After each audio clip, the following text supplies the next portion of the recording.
Ladies and gentlemen, welcome back to your favorite film podcast, The Average Film Enjoyer.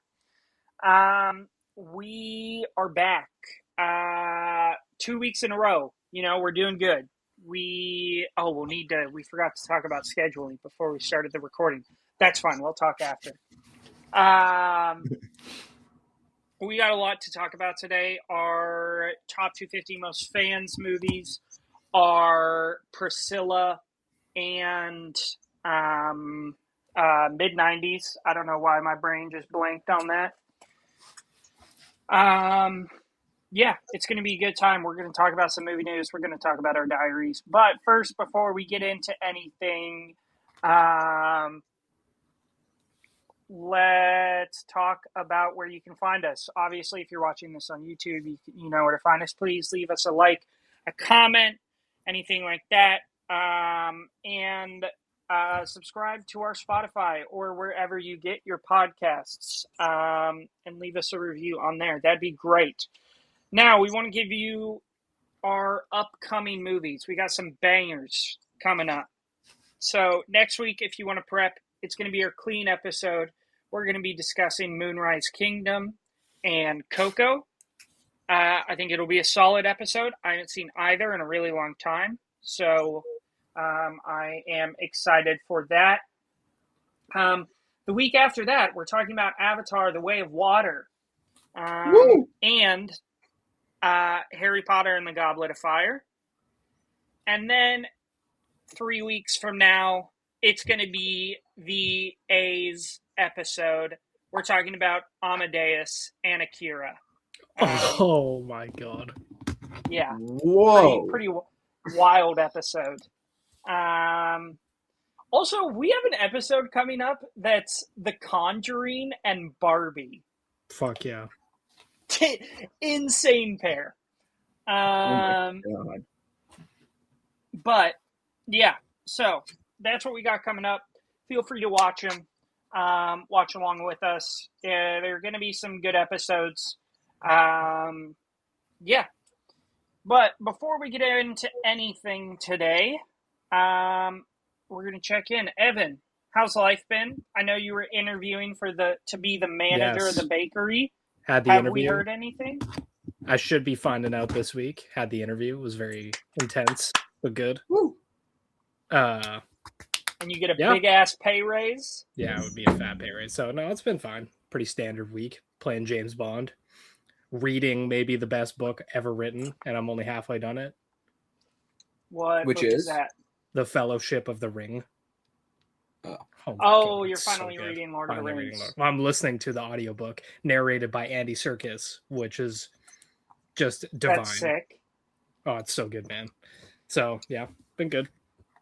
Finished The Ritual. Good book.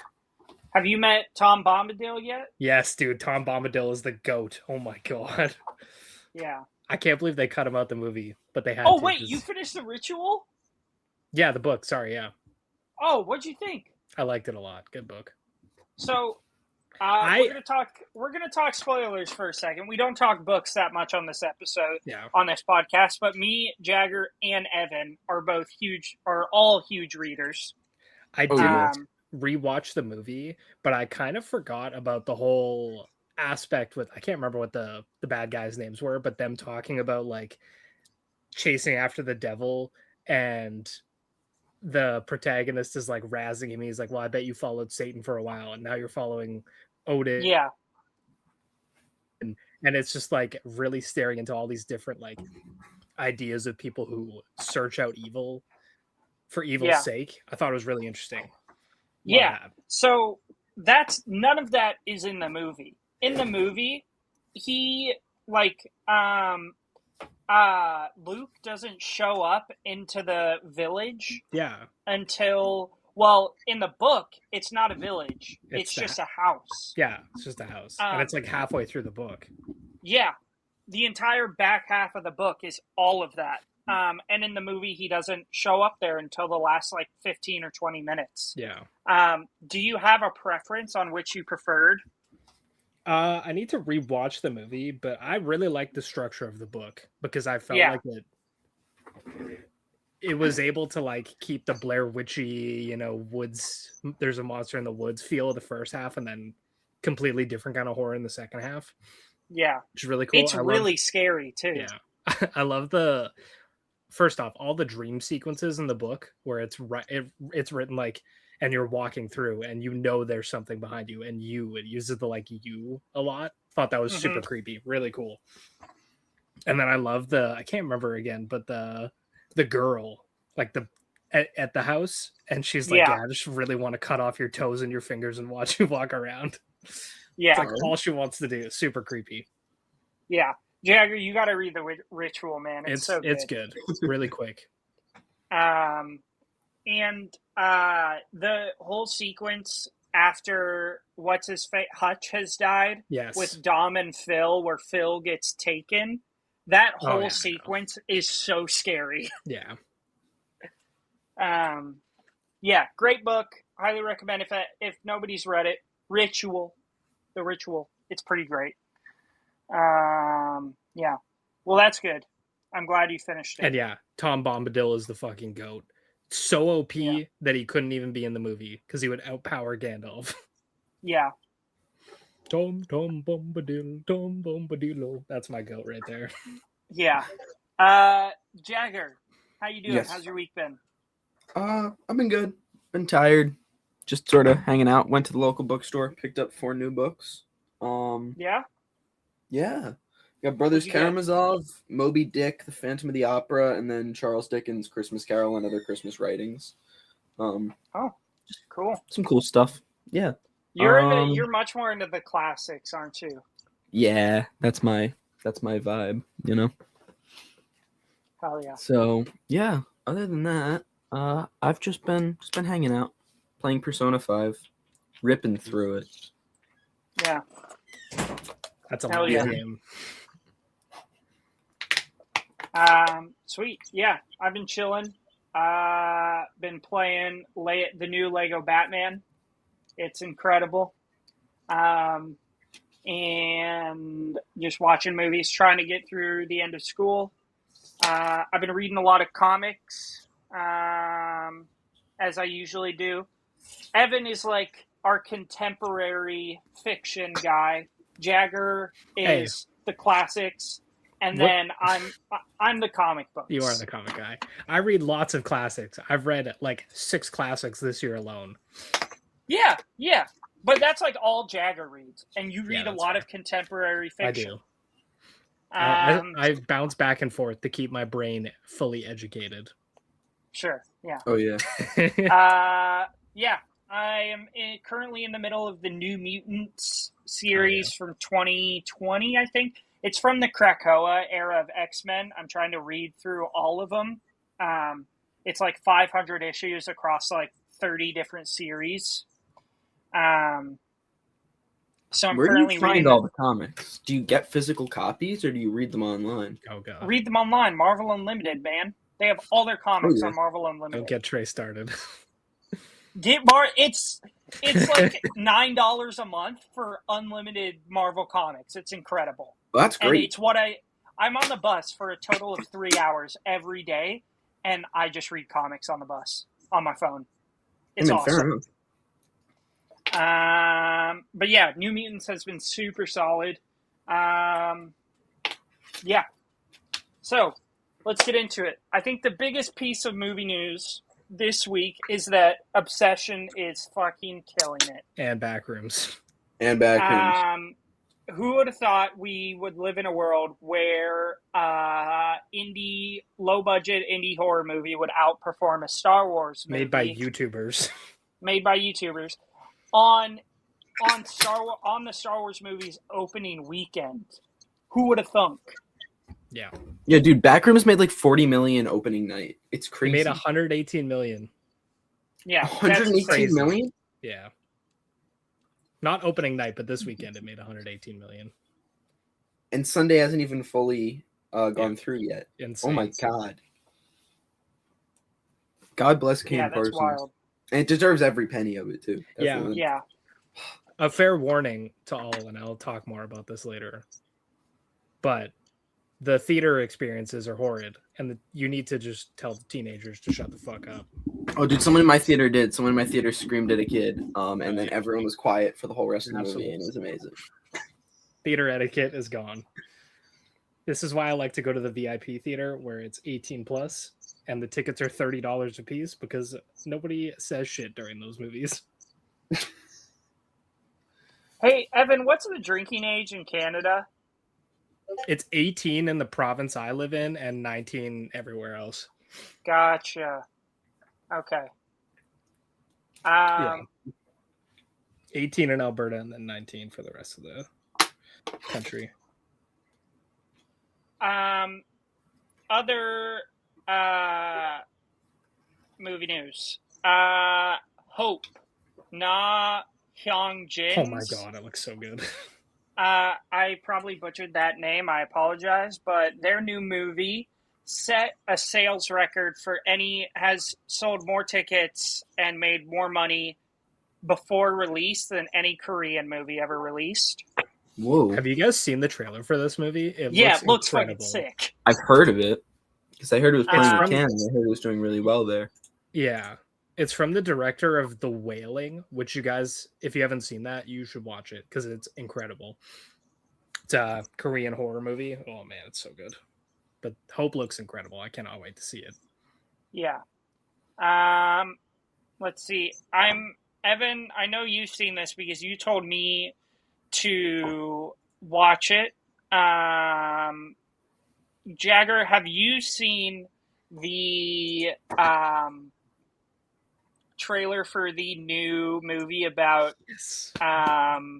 what's his face? Chris Hansen. Chris Hansen? Primetime? Oh, yeah. What a trailer, man. That is like one of the best edited trailers of the last long time.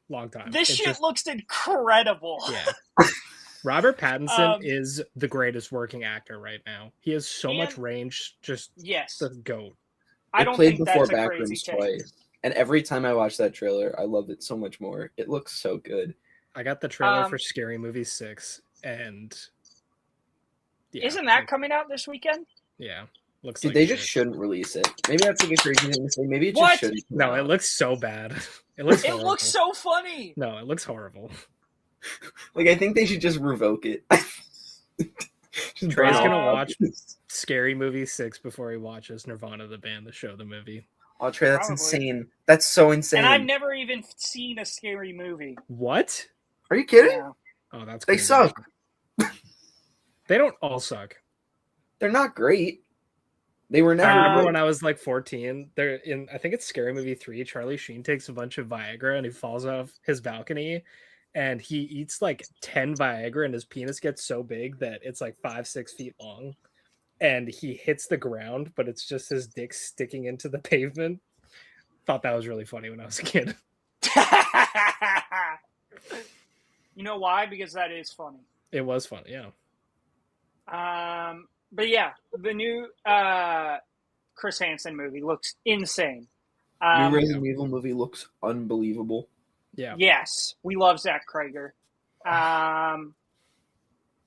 Yeah, but Chris Hansen movie might be the best horror movie of the year. Yeah, that shit's gonna be peak.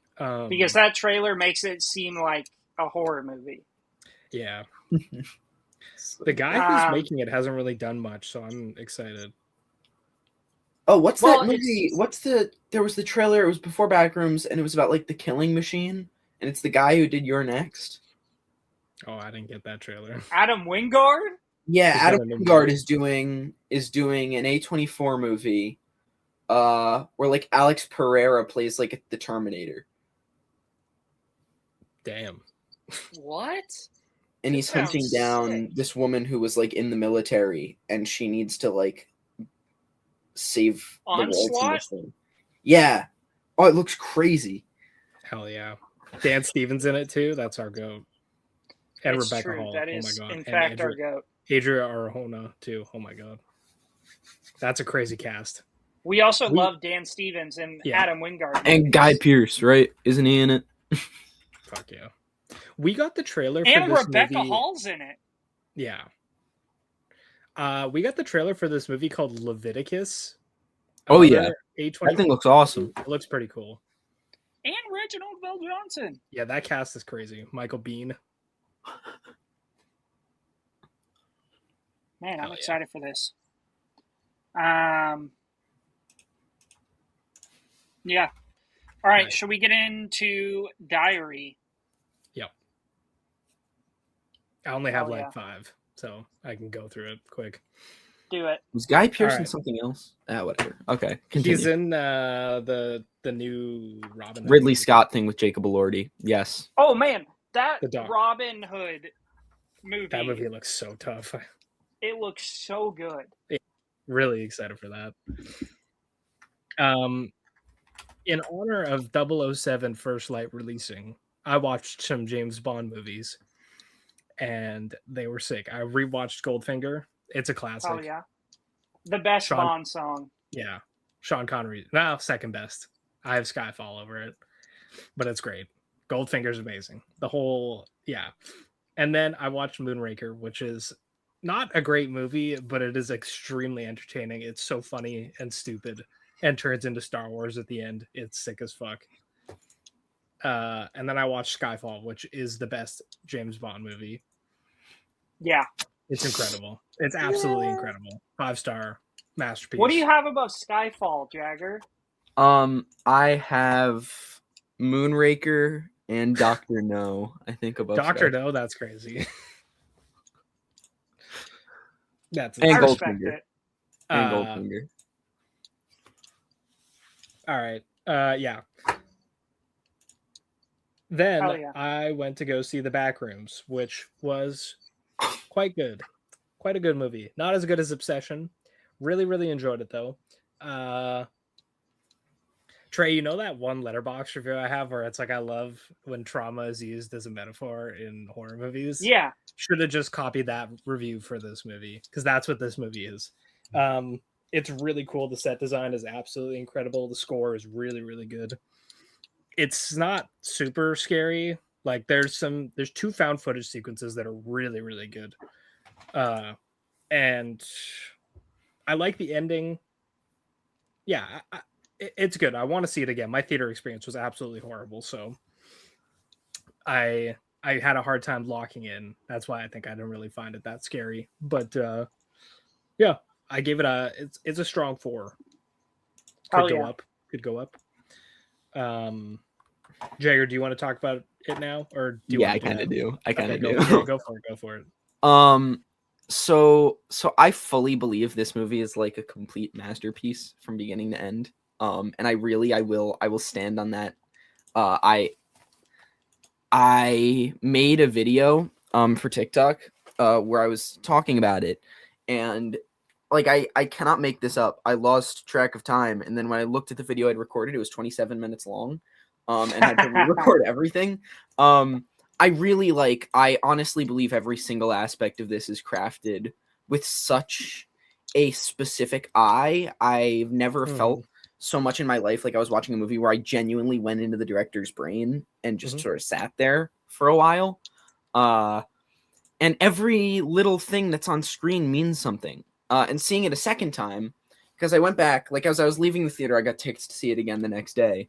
So I went back in, and knowing how it progresses, there's a whole breadcrumb trail down to every last piece of set design throughout the whole film. Everything means something. And it's so crazy to watch all of it play out. And I don't want to say anything because you haven't seen it yet, Trey. Really, like, it's so mind-blowing. Like, it's really unlike anything I've ever seen in my life. I have this at number 2 of the year. The only thing I have over it is Nirvana the band. I did like this more than Obsession. I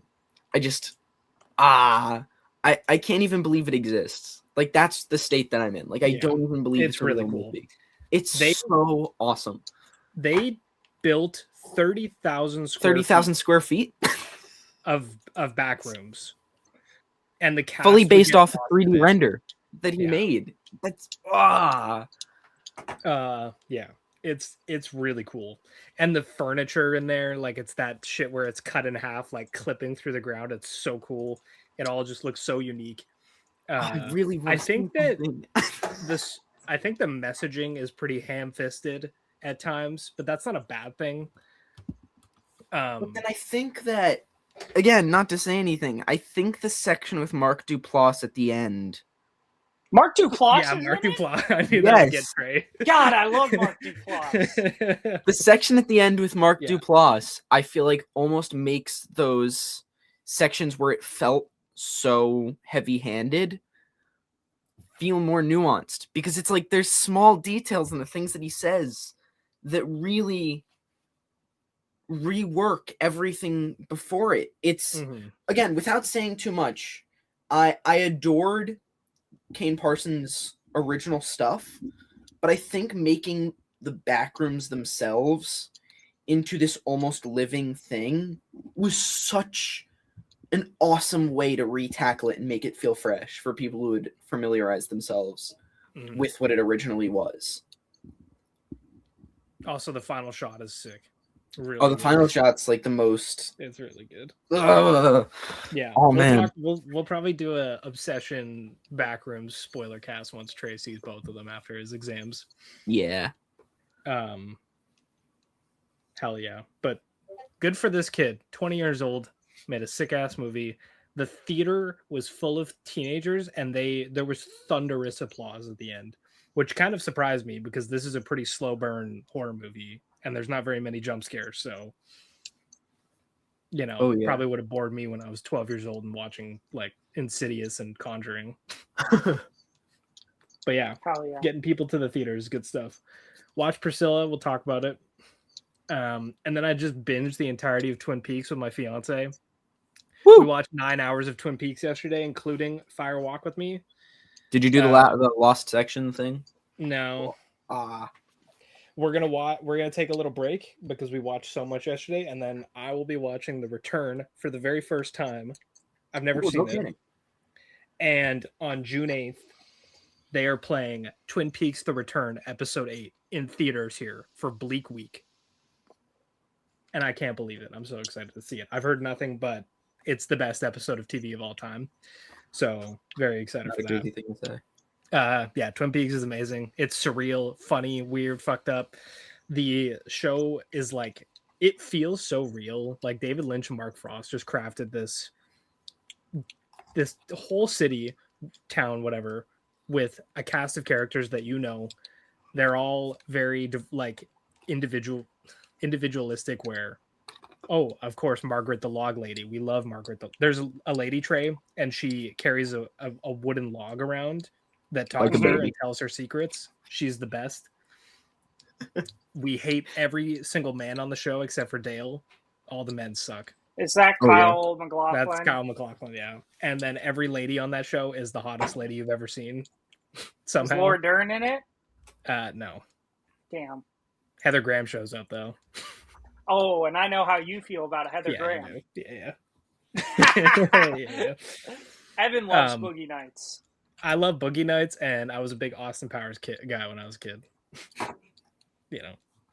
But yeah, Twin Peaks is just incredible. It's so funny and weird, and like it's very cheesy. And then you watch Fire Walk with Me, and it's just the most bleak. It's the bleakest 2 hours and 12 minutes of cinema ever. It's an absolute descent into madness.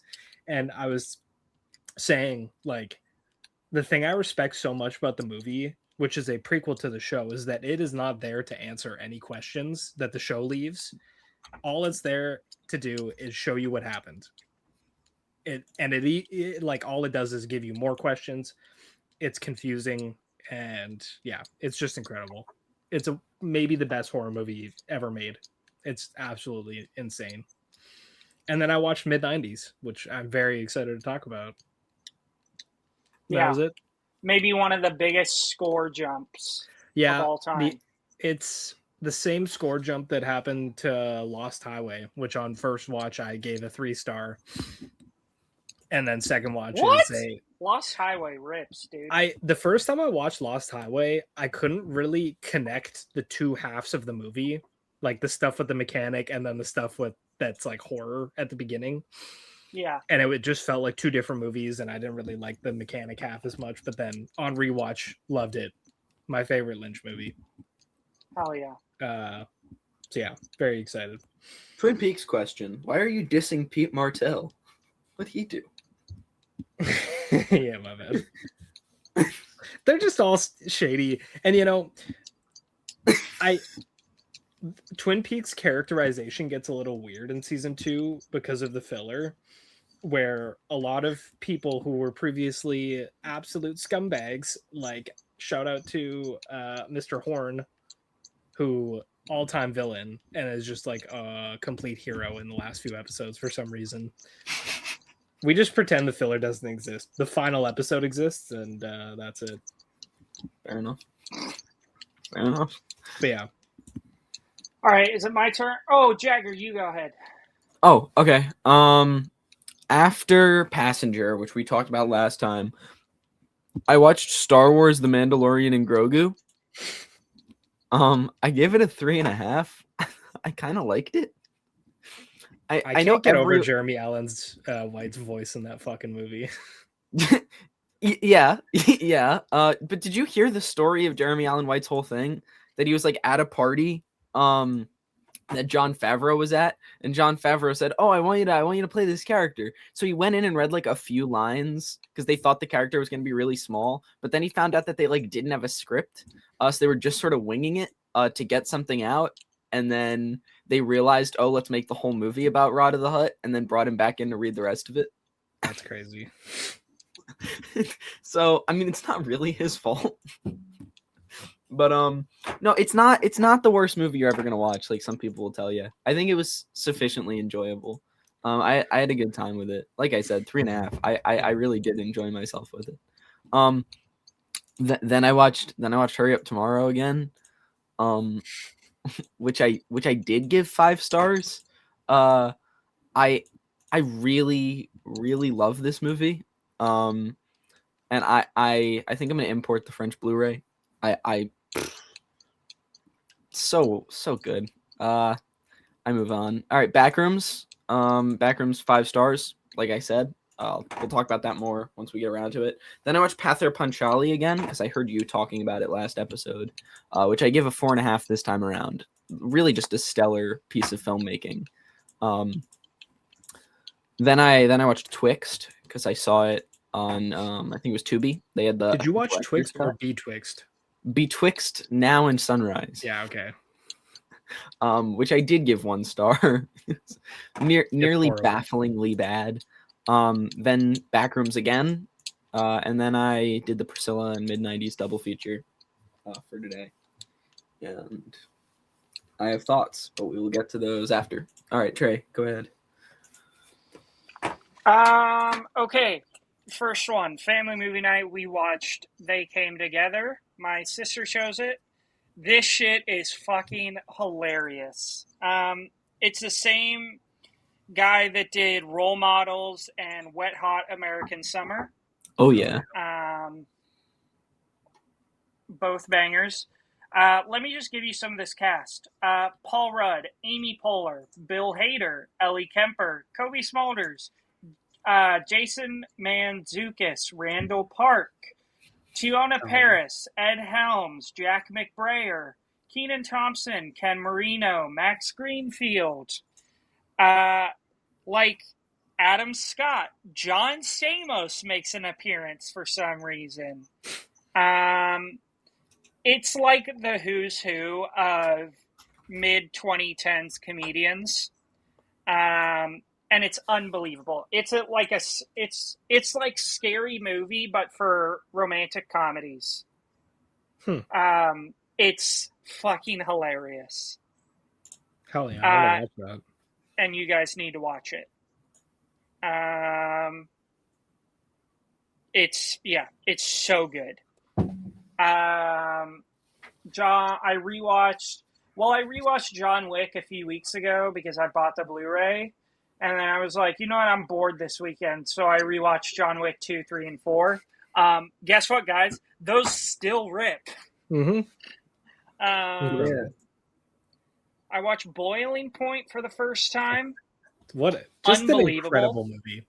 Stephen Graham is him, dude. You know what Stephen Graham is really good in? Everything. This Is England.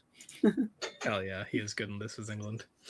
That's not the last time you're going to bring that up today, is it, Jagger? No, it's not. Jagger, have you seen Boiling Point? I have. Oh, That's the one take movie, right? Yeah. Was it one? Was that the one? Yeah. Brutal. All-time feel bad movie. Yeah. Let's see.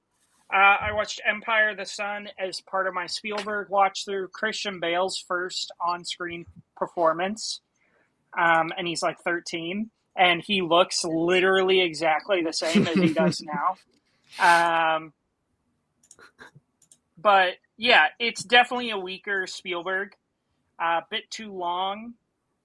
But, you know, I still enjoyed parts of it. The physical media watch through is back on because I got a big ass box of DVDs from my grandma. Because she doesn't have a Blu-ray or like a player anymore, so she gave me all of her old ones. Started off with Zathura. What a classic. Jon Favreau, heavily cooked here, and Josh Hutcherson has some banging lines, including "Get me a juice box, biatch." Yeah. Zathura also gave me mad nightmares as a kid, Trey, with the black hole. That's so valid. I was having real existential thoughts about my place in the universe as a kid. So I was like, God damn, this is scary. Yeah. So yeah, that still bangs. 4 stars. I finally got around to watching Scream 7. Unbelievably disappointing. Yeah. And just bad. Really bad. Question. Yeah, half star. Worst movie of the year. Yeah. Do you have Zathura or Jumanji? What do you take? Oh, Jumanji. Yeah. Hands down. Rewatched The Nice Guys for physical media. I hadn't seen this in like over a year. And there was a while where I was watching this like once every other week. This movie's fucking incredible. It's the best comedy ever made. It's so funny. Why were you in the pool? I was interrogating the mermaids. What were you doing while I was working? It's perfect. Don't say and stuff. Just say, Daddy, there's horse here. Yeah. Classic. I rewatched Dr. Sleep. It's still so damn good.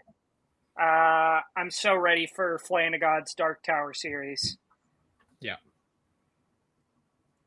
Watched Scott Pilgrim versus the World for the first time.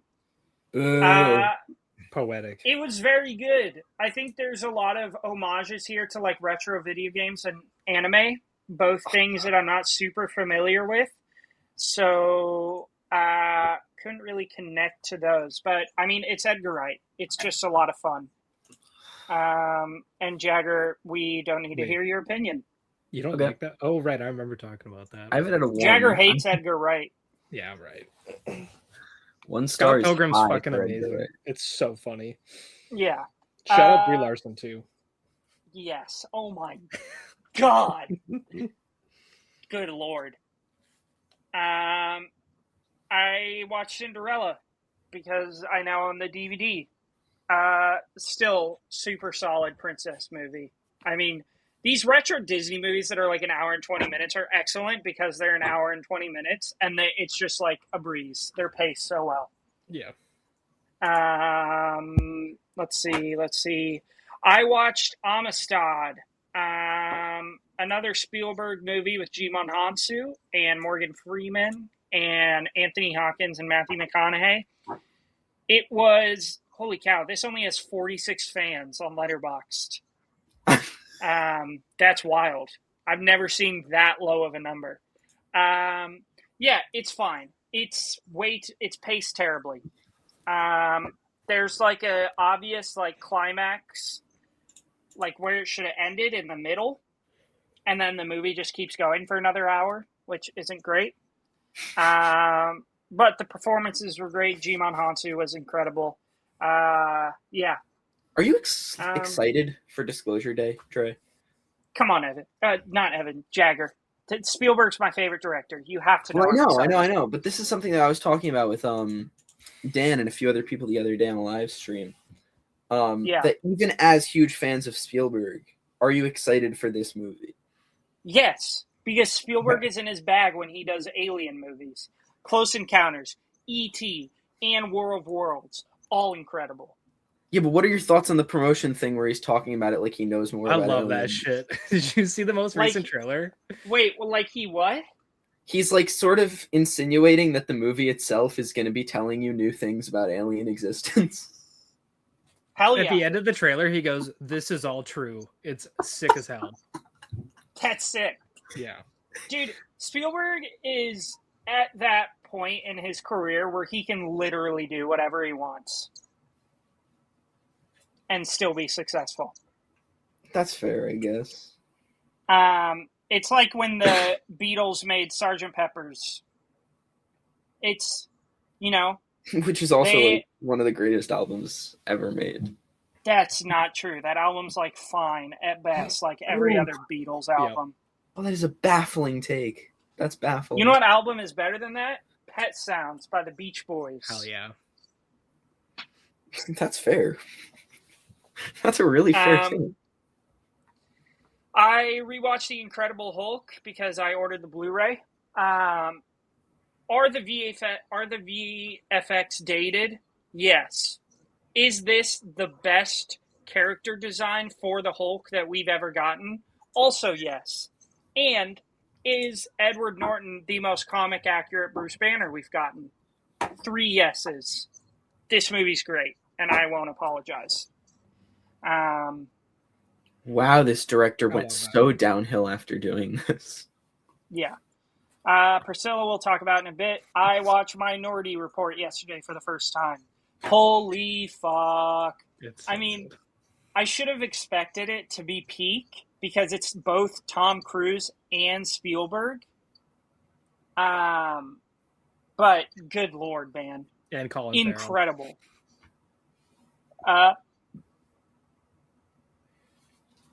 Oh, sorry.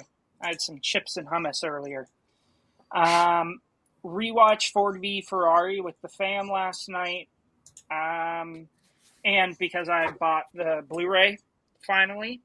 Evan, this was the first time I've watched the ending since I've watched it for the first time. It's so depressing. It's so sad, man. Like, did your parents know? No. Were they all like, what the fuck? Yeah. Halfway through the movie, my mom was like, is this a true story? I looked at my dad when the movie ended, and he's like, yeah, bud, I'm sorry.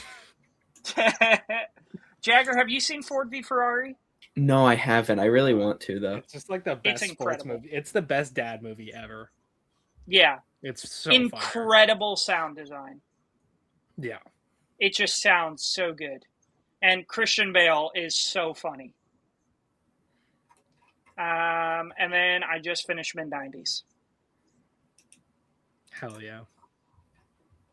All right. Quick question before we move on. Yeah. While we were on the topic of Spielberg, one thing I just wanted to talk about that I was reading about again the other day, and I wanted to bring it up. How do you think the Spielberg Oldboy movie would have went? Because that was in the talks. Ew. No, that's way too dark. For he was going to completely. I mean, he made Munich. The original. Ending. Yes, he did make Munich, but I still think it's too dark for him. It wasn't going to be the Park Chan-wook ending. It was going to be the ending from the original manga series. How does the comic end? Oh, shoot. Let me look it up because I don't actually know. Hold on. Because I know it's very different from Park Chan-wook's. I know that he threw that in for fun. What? That's so much worse. Yeah, that's crazy. Let's just throw a little incest in here for fun. The guy who tortured him kills himself, and he leaves with that guilt on his conscience, and that's it. Doesn't cut his own tongue out. No, it doesn't cut his own tongue out. Hold on, wait. The big one is... Oh, there's no hammer fight. Shoot. Wait. Why? Whoa. Sounds like ass. Yeah, dude. Also, that. Yeah, so he doesn't fall in love with his daughter. That just doesn't happen. He's jailed for longer. Well, whatever it is, there's a lot of differences, but he threw that in just because. And that would not have been in Spielberg's version of it, which is why Spike Lee ended up getting it, because he was following the movie version, which they found to be more fitting for audiences that were familiar with Park Chan-wook's one. The Spike Lee screwed it up. So, yeah, he did, very much so.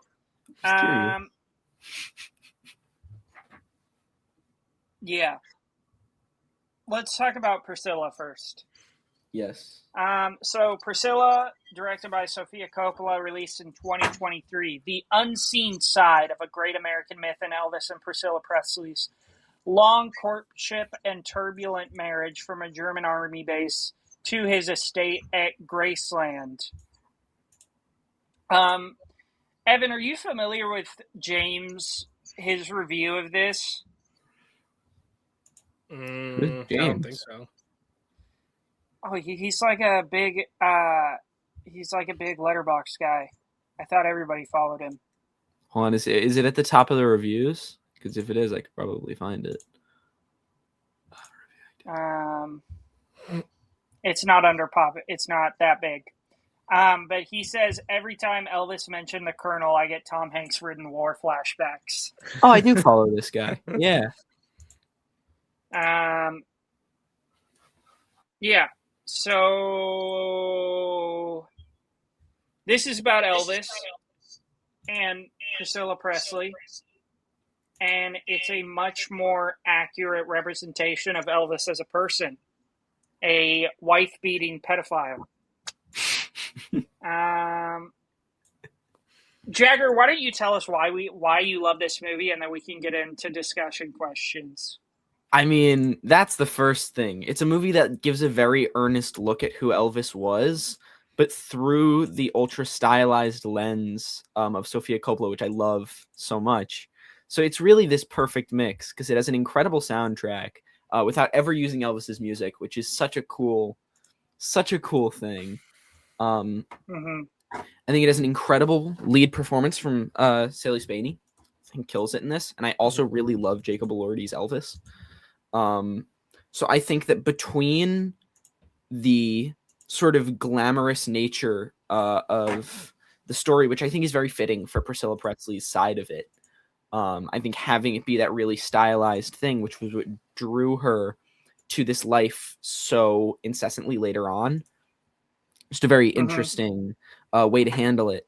I think tackling it that way while also not shying away from the Elvis that Elvis was, and never giving into the expectation of what the public view of Elvis should be. I just think everything here lines up very well. And at no point did I really find myself having all too many issues with it. I've seen it 8 times. I love it just as much every time. I think this is a masterclass in stylistic filmmaking, and also in like biopic work. Hell yeah. Yeah. Evan, do you have any opening thoughts before we get into the questions? No, like I really love Sofia Coppola's direction. Lost in Translation is like the ultimate vibe movie, and I also really love The Virgin Suicides. So the set design, she knows how to work a camera very well. The color palette, costumes are all fantastic. It's just I don't give a fuck about Elvis or Priscilla Presley, and I'm not interested in the story, so I just couldn't really connect to any of it. But I like looking at it. Yeah, about as far as it goes for me. Yeah. All right. Well, first discussion question. So Sofia Coppola is famous for exploring the gilded cage trope. Lonely young women trapped in luxurious, isolated worlds like Marie Antoinette or The Virgin Suicides. In Priscilla, Graceland is painted not as a rock and roll paradise, but as a sterile, suffocating fortress. How does Coppola use production design, color palettes, and wardrobe to visually map Priscilla's loss of innocence and growing isolation. Does the film make you feel the claustrophobia she experienced? Jagger, thoughts? Wow, that was a lot. Hold on, I'm trying to break it down still. Give me a second. I mean, I definitely think so. It's definitely in line with her other stuff, like Virgin Suicides. Although I'm not a huge fan of that.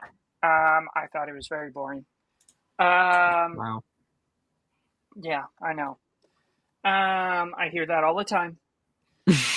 But I think there's a lot of the stuff at Graceland, she's by herself, which I think is a very powerful image.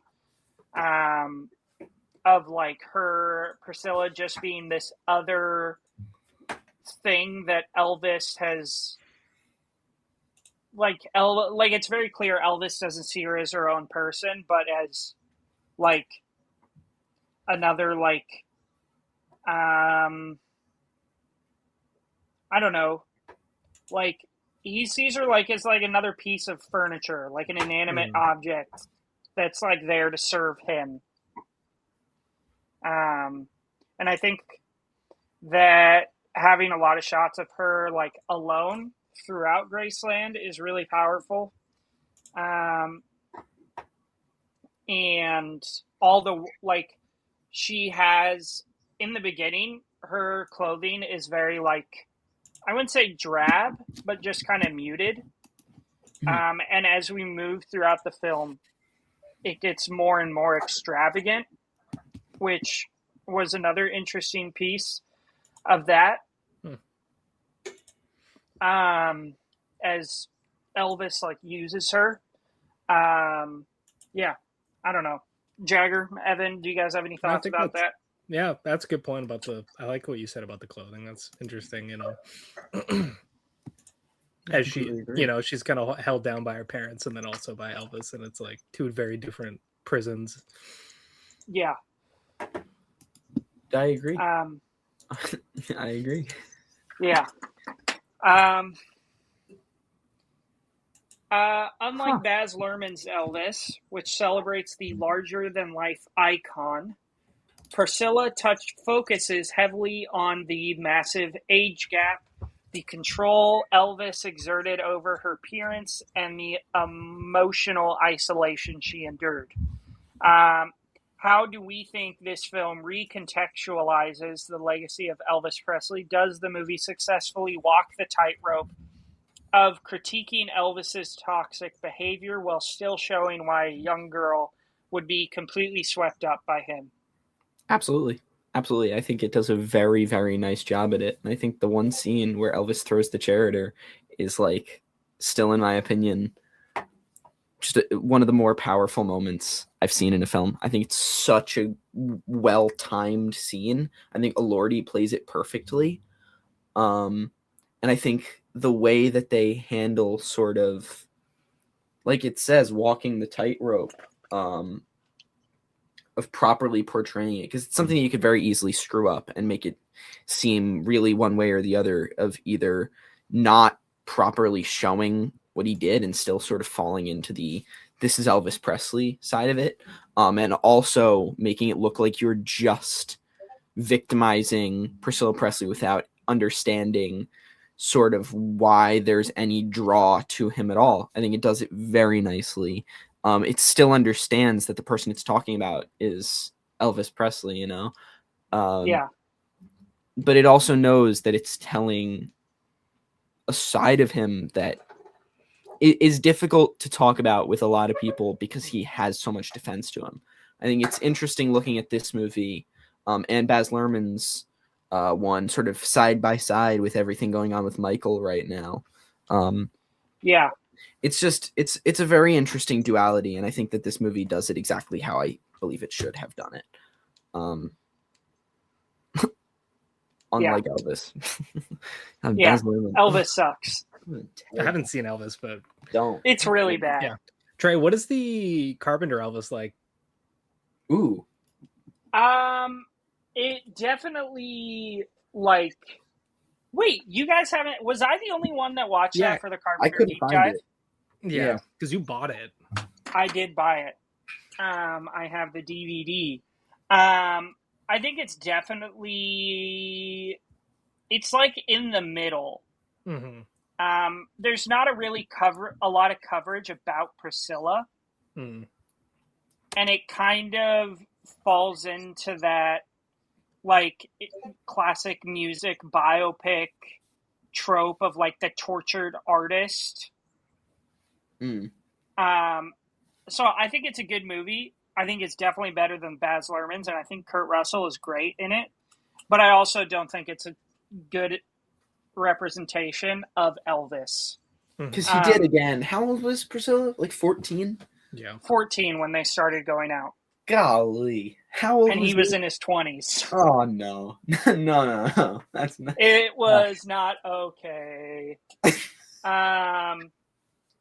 But yeah, I agree with both of you. I think that this movie does a really good job of, like, balancing those two aspects. Jagger, I totally agree. That chair scene is incredible. Yeah. And I think another scene to note is where Elvis is like, he gets really angry with her. It's like the second time he gets really angry with her and tells her to go spend time at her parents' house. Yeah. And she's like, okay, tell me when you want me to leave. And she walks out, and then he's like, no, sorry. Like, I think that was also a really sad scene that she's just like, okay, here we go again, you know? It feels like she's, like, given up.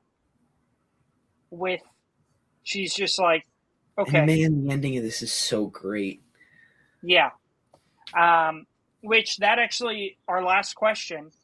The film ends rather abruptly with Priscilla driving away from Graceland to the tune of Dolly Parton's I Will Always Love You. There's no grand confrontation or explosive argument. It's a quiet decision to leave. Why do you think Coppola chose to end the film on such an understated note? What does the quiet departure say about Priscilla's internal growth and her agency? Yeah, I want to pass this to Evan for a minute because I haven't gotten much out of you. Yeah, I mean, I think it's interesting as, like, instead of it being this explosive thing, it's very much just like her choice. And then, like, it does feel cathartic where, you know, she's making that decision to not have that massive fight. And yeah. Again, I don't have a ton to say about this movie, but I do think, yeah, I liked it. Yeah, I agree. I think it was smart because there's not a lot of, like, high emotion, like high anger that we get from Priscilla throughout the movie. She's usually on the receiving end of it. And so I think the choice to have her, like, how she leaves as to be, like, just leaving, I think that was really smart, and it felt like she had gotten some of herself back. Like, all the yelling and the screaming was, like, Elvis's thing, and then she's like, I'm just gonna leave, you know? I think it was a really good choice. Yeah, absolutely. And I think he's so thrown away at that point that showing how sort of composed she is, really, it's that agency, it's that sort of self that she has retained as he throws himself away. It's very fascinating. Yeah. And one last thing to say. I didn't laugh a lot during this movie, but the scene where they're laying in bed and Elvis is reading, like, the philosophy book, and he's like, I need you to listen. My woman needs to share my philosophies with me, with his, like, stupid ass glasses. And I was like, damn, Elvis is the OG performative male. I was cackling. I was laughing so hard. Yeah. That was really so good. funny. I didn't realize how funny that is. Yeah. I was just like, God, dude, this is so bad. Like, you know, like the nice guy stuff you see on like Reddit? Yes. Where it's like, nice guys always finish last and and then, yeah, that's how I felt about that moment. I was like, damn, Elvis is being a real nice guy right now. Yeah. Good movie. You should check it out. If you're thinking about watching Baz Luhrmann's Elvis, don't. Just watch this. It's much better. Don't. It won Razzies for a reason. Oh, yeah. It did. Even though I love Austin Butler. Just watch Dune. Yeah. Yeah. Or Caught Stealing. Oh, man, he's so good in Caught Stealing. That movie rips. Yeah. Dude, that scene where he kisses his uncle in Dune 2 is insane. So good. Because, so hot. Dude, Stellan Skarsgård like kisses him as like a sign of respect, and then Austin Butler is like, "No, I didn't get enough of that," and grabs his face. Stellan Skarsgård, pretty hot, you know. How could you resist? As we all know, international sex symbol Stellan Skarsgård. Yeah. That's who the ladies are really pining after. Yeah, man. And me. And you? Yeah. Okay. All right, Evan. Let's talk about a real movie now. Yeah. Mid90s. So this was directed by Jonah Hill, his directorial debut. In 1990s Los Angeles, a 13-year-old spends his summer navigating between a troubled home life and a crew of new friends he meets at a skate shop.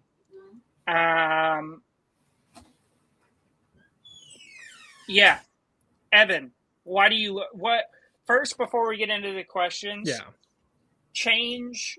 tell us why your score changed so dramatically. So, I think, and maybe it's just me as a person, you be more in touch with my feelings, you know, understand myself better. I've watched a lot of coming of age movies since this movie came out, and you know, there's like very specific brands of coming of age. There's like the queer ones. There's stuff like Worst Person in the World that's aimed at people in their 20s, and then there's this kind where it's that 12 to 14 age where you have no clue. You know, you're going into high school. That's a big scary thing. That's change. Change is hard for everybody. You're trying to figure out, you know, what do I like? Who do I want to be? Where do I want to fit in? And like, all you know is that you do want to fit in. And so this, and I'm about to ramble, so I'll just say that all of this stuff I'm about to say hit me way harder on this watch, and it didn't really connect with me on the first watch. So I think this movie brings out such a realistic feeling where you feel the need to be performative in the way that you want to be cool.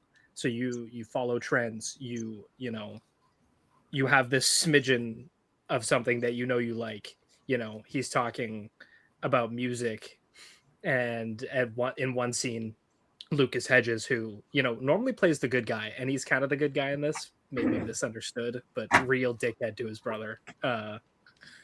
He's like, you don't know shit about music anyway, and just throws it away. And it's like, okay, well, there's beaten down on his music taste. But then skating comes in, and, you know, he gets his Cowabunga 1980s skateboard, and, you know, he's watching the MTV music video clips. And the whole movie kind of, it's like there's a light in his eyes from the beginning. And that feeling is indescribable. You know, you find that one thing, you're like, okay, this is my whole fucking personality now, and I want to find people who like it, and I want this, like me and you guys with movies. You want to find similar-minded people so that you can feel that feeling of community. And you know, I wouldn't go so far as to say we are similar-minded. Yeah, I would say we all like movies. Yeah, it's common interest. There you go. It's common interest. Except me and you, Evan. Me and you mostly match up. Yeah. It's like fuck shit and Ray in here, common interest, very different people.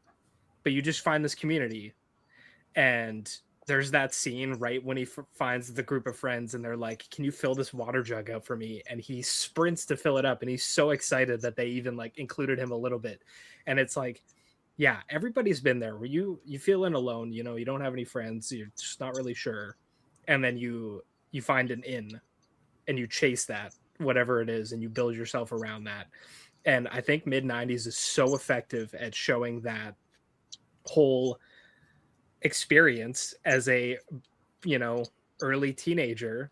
And also like with Ray, who he talks a lot about wanting to be a professional skater. And there's that amazing scene when he's talking to the homeless person and the guy's like, man, I didn't even know you could be I didn't even know you can make money doing that. You could be a job. And then they're like, what did you do before you were homeless? And he's like, I was in data entry. And then he says every single job's got to have that creative spark. Everything has to have that creativity behind it.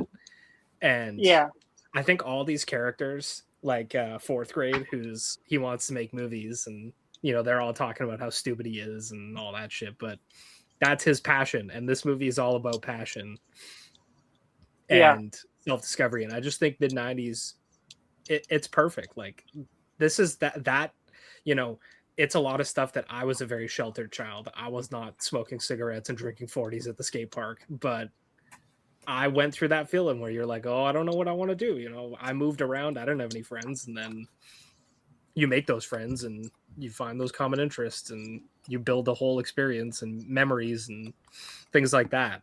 And yeah, I just think it's really special. Again, where it's like the scene at the party, which I do think is kind of weird. It's the one, where he has sex with not sex, but it's like, yeah, I put 2 fingers in her vagina. they all dap him up, and then they're like, what else do you do? Yeah, she was grabbing on my dick a bit. And they're like, yeah. Yeah, that shit was so funny. Yeah, kind of gross, but also, that's like when you have your first kiss and all your boys dap you up at the club. That happened to me. I remember it. I was at Knoxville's Tavern in Calgary, Alberta, and I had my first kiss with a girl, and all my friends swarmed me. They literally swarmed me and picked me up like I was at a wedding. And it's like, regardless of if you've lived these exact kind of experiences, like I never skateboarded. I tried to skateboard. I was terrible at it. It's the feeling that's there and that resonates deeper than, it's like we all live in the exact same crazy, scary life, but there's a connection there. And Sonny Soljic, what a goat, man. Incredible performance here. It's just like, it's beautiful. Yeah. Also, the soundtrack's incredible. I love 90s rap, and man. Yeah, well, you know who plays the homeless guy, right? No. Del the Funky Homo Sapien. No way. Yeah. Fuck yeah. That's so sick. Yeah. I'm so glad I rewatched this. Yeah. I'm getting all sentimental, but it's like these coming of age movies, just there's something special. And when you watch a gem that really hits you in the feels, it, man. So, yeah. I'll talk more about it, but those are that's why I love this movie. Yeah. Okay. Jagger, why do you hate this movie? Yeah, this movie sucks. So I mean the real first like important point to hit.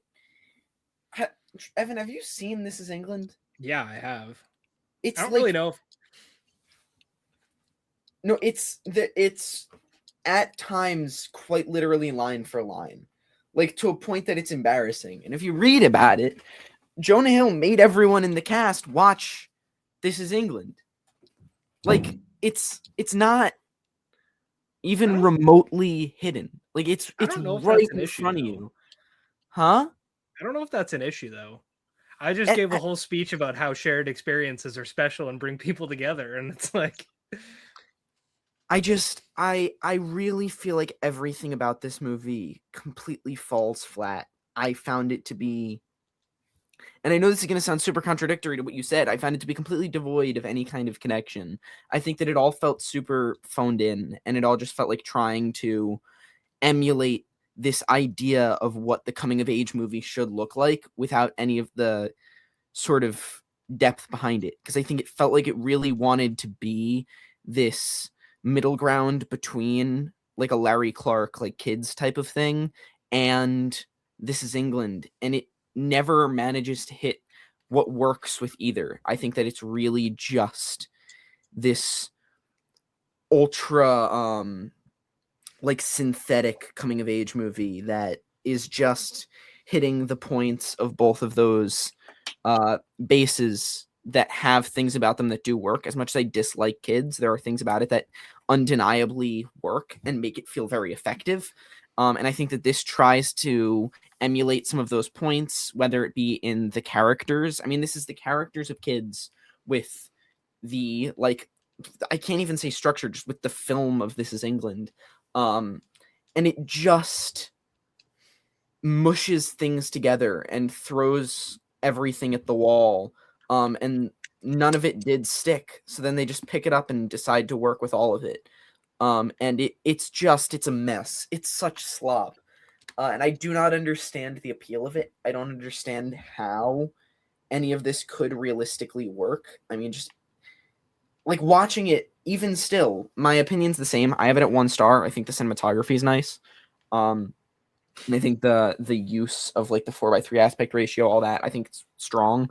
But other than from a visual standpoint, it's really, I think everything here is just so hollow and lifeless that I was like, really, I just felt like I was throwing time away.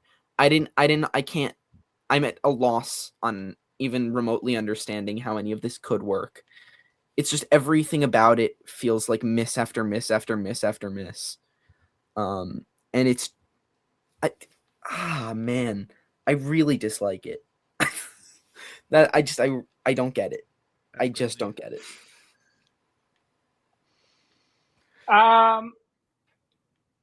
Yeah. So we're not going to do any discussion questions for this because we're having good conversation. I think, Jagger, first let me say, I have known you for a pretty long time. Yeah. How old were you when we first started talking? 13, 12? Oh, shoot. It was somewhere in that range, yeah. How old are you now? 16. When we started... So you would have been 12 when we started talking. Yeah. Even then, I was like, man, this guy talks like he's 25. Jagger, you've always had the maturity level of someone way beyond your years. And I think that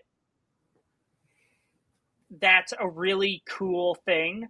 But I also think that's what is lacking for the connectivity of this movie. Like that's where you feel the disconnect. Mm-hmm. Because I was like, this is so real. This is the scene where he's like hanging out by the t-shirt stand, watching them, obviously trying to figure out a way in. Yeah. I was like, damn, I've been there. 100%. There's a line. I think. Sorry, go ahead. No, go ahead. there's one of the scenes where they're out playing, and he races home. He's sprinting out of breath, and he's like, "Oh my God, Mom, I'm so sorry. I'm home late." She's like, "It's only 7:30. You're fine." Like you're out till the lights come on. You got the Motorola Razr flip phone. I'm a bit older, and it's got 2 phone numbers on it. Your mom and your dad. And that's it. Yeah. And it's that you just sit outside. You go fucking play. We would have cap gun fights outside, go in the pool, whatever. And you just bond. And it's like this. It's like a unique feeling that simultaneously everyone's been through where, of course, I've been out too late. Or, of course, I got in trouble for taking $5. I didn't take $40 from my mom's, drawer. But Did I take $5 to buy a slice of pizza? Of course. Yep. Like, just sitting there vibing. I love. Granted, it's pretty fucked up to the extent these questions go, but the scene when they're just asking each other questions and it's the like, I don't really want to repeat, but the one sex-related question with the parents, you know, yeah, everybody. Those are just the things you ask when you're hanging out with the fellas. I swear to God, that exact same question has been asked when I was around with my boys. Like, you yeah, just and then everyone's like, "Oh, okay, we're done. We're done with that. No more." Yeah, it goes too far, and then you're like, "Nah."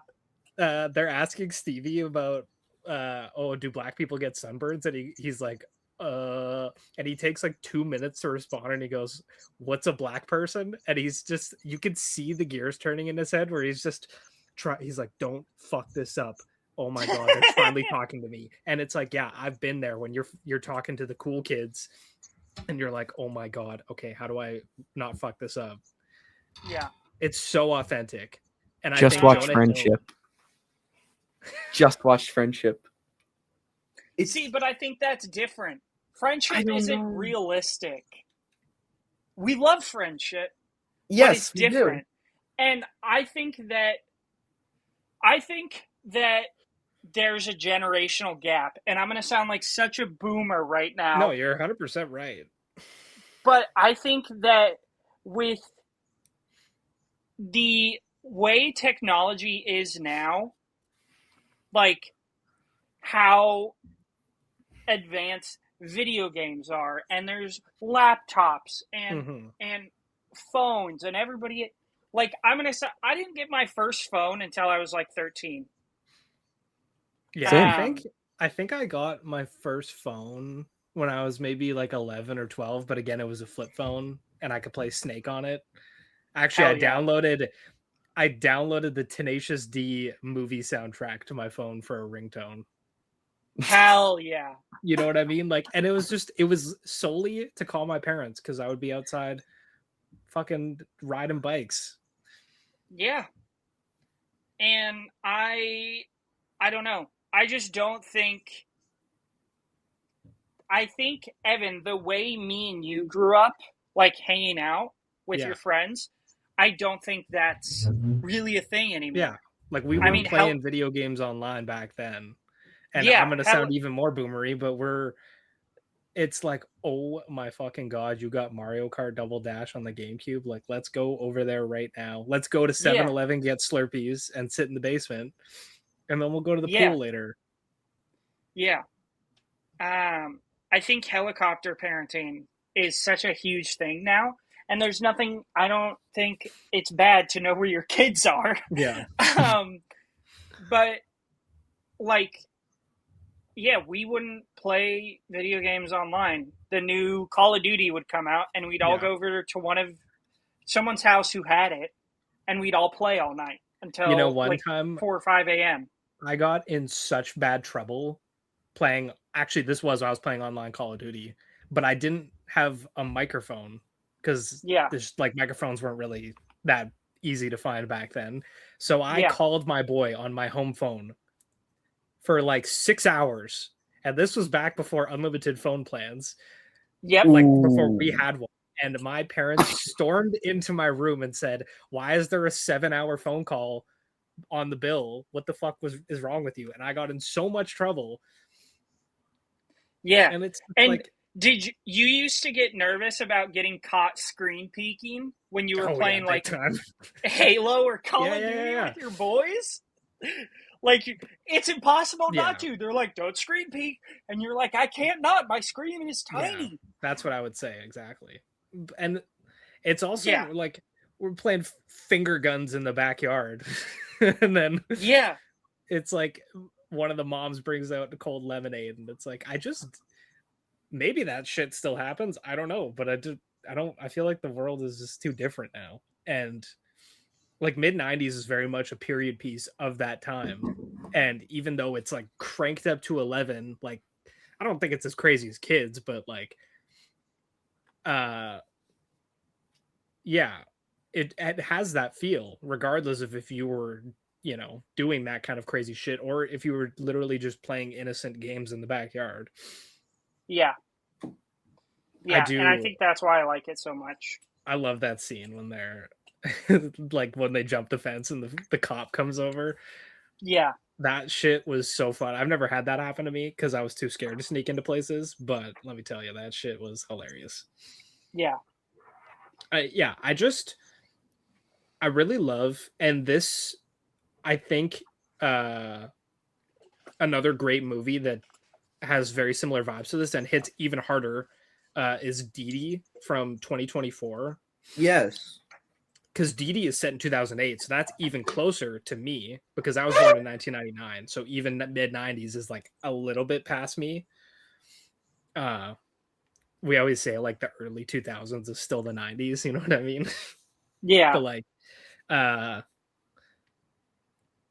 yeah, it's just these coming of age movies that are set around 13-year-olds in a hot summer. It's like every fucking person's been there, and when the conflicts comes up, you're like, yep, I've been through there. Oh my god. Like there's a scene in Dee Dee where he's on MySpace trying to talk to this girl, and he's searching through her page, and he sees that she loves like Nicholas Sparks books, and he's like, oh my god, A Walk to Remember is my favorite thing ever. And I remember in the 7th grade, there was this girl I had a huge crush on, and her favorite book was The Fault in Our Stars. And I went and bought it and read the book the exact same week I found out about that. Like, I've been there. These coming of age movies are not unique experiences, but that's because the directors put so much of themselves into the movie. And I think that's what makes them so special, is that Jonah Hill as a person is all about what is in mid-90s.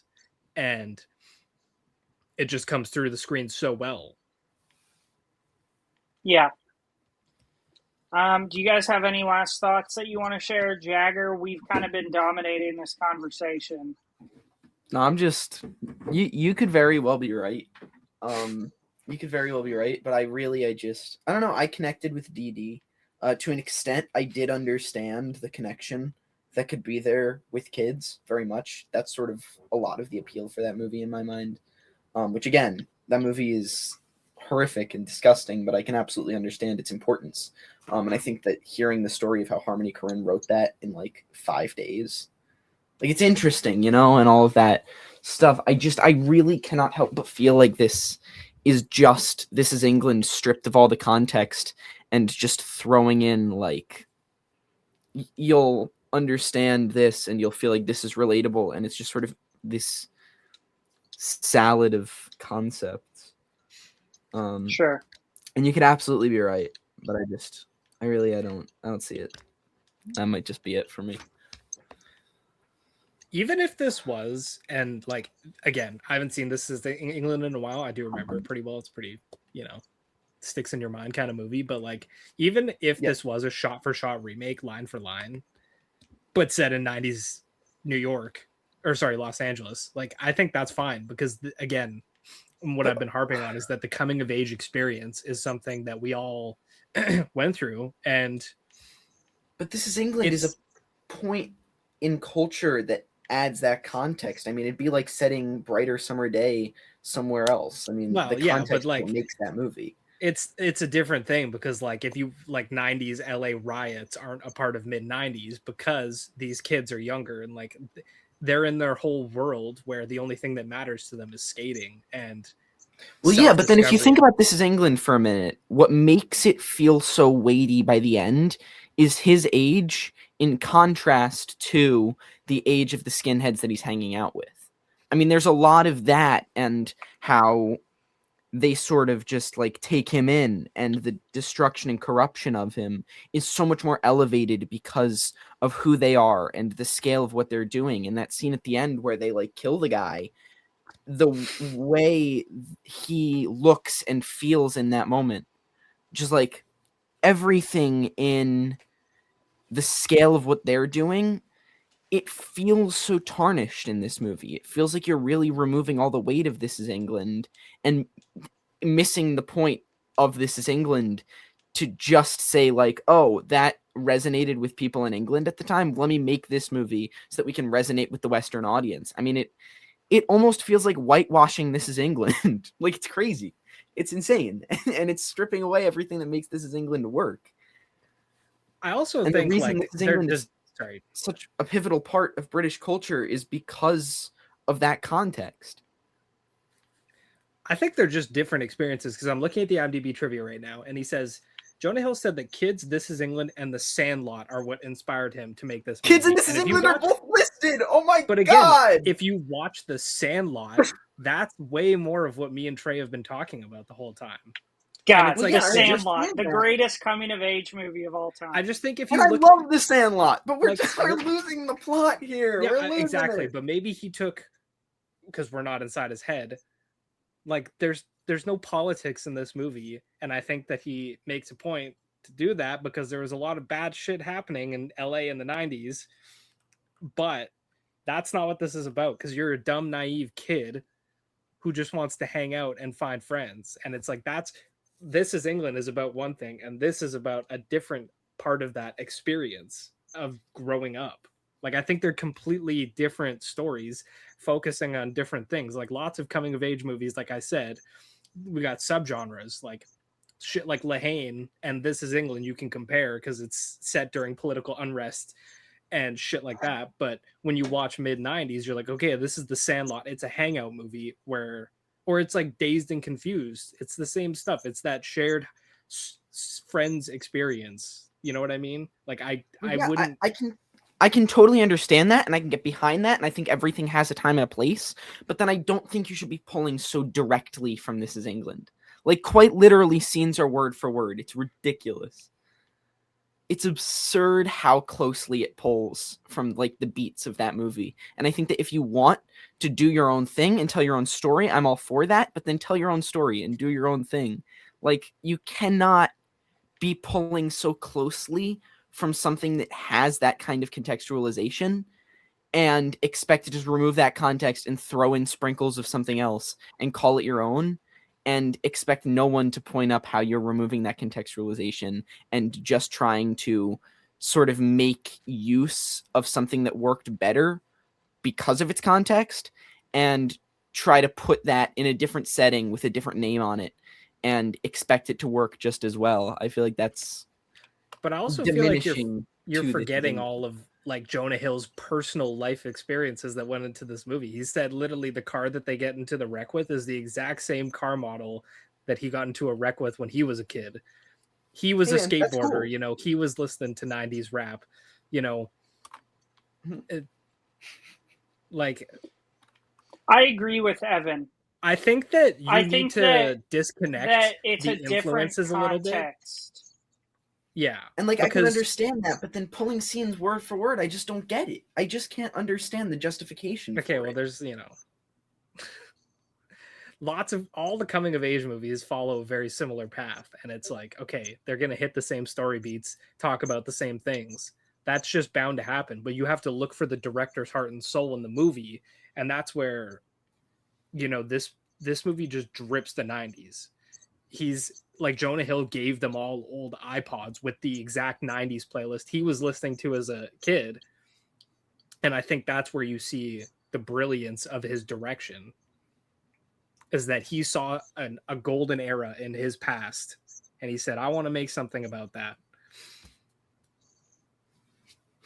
I can't get behind this one. I can't get behind it. That's crazy. That's so crazy. I think you're way too focused on This Is England comparison. Regardless of if it shares dialogue, it's like, okay, lots of movies have the same dialogue, fucking whatever. Like, I can't pull anything, but I think you're focusing on way too much on a different movie that was made in a different time and is about a different thing. And yeah, it's a coming of age movie about an outcast who falls in with a bad crew. But these people are not Nazis. They're skateboarders trying to become famous. And also, I just want to mention how perfect the ending to this movie is when they're in the hospital and fourth grade, who has been getting shit on the entire movie, says, I want to show you something. And then the Far Side comes on the speakers and you get to watch a insanely cool, old school, like handheld skate video. And it's like, fuck yeah, man. Yeah. What a cathartic feeling at the end for everybody. Because, like, when fuck shit is at the one party and he's like, they're like, or Ray says, like, I need you to just go hang out somewhere else for one moment. And he has a straight up mental breakdown. He's like, yo, I'm tripping so bad right now. Like, he genuinely feels so much panic inside himself that he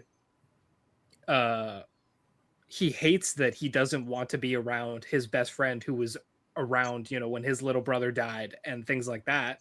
And it's like, oh man, you know, of course you have moments where with your friends where, oh, maybe you don't treat them so well and you feel bad about it, but also you feel like, oh, okay, I need to do this own thing for myself. Like, I need to be selfish for a minute.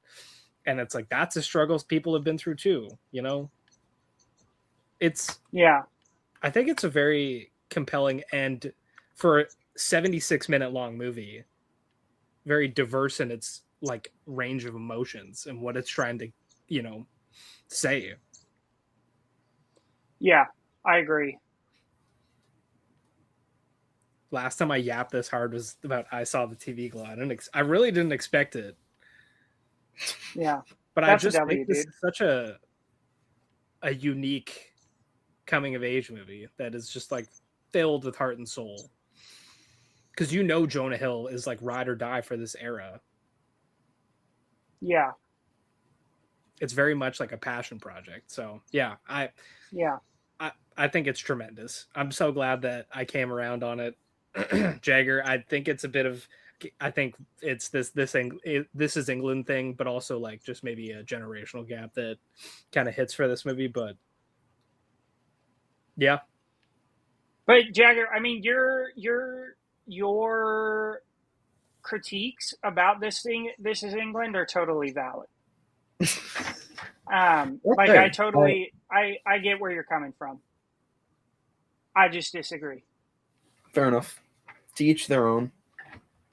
All right, fellas. Well, thank you for joining us on the Average Show Enjoyer today. We will be back next week with Coco and Moonrise Kingdom. It should be a fun episode. All right. Thanks, everybody.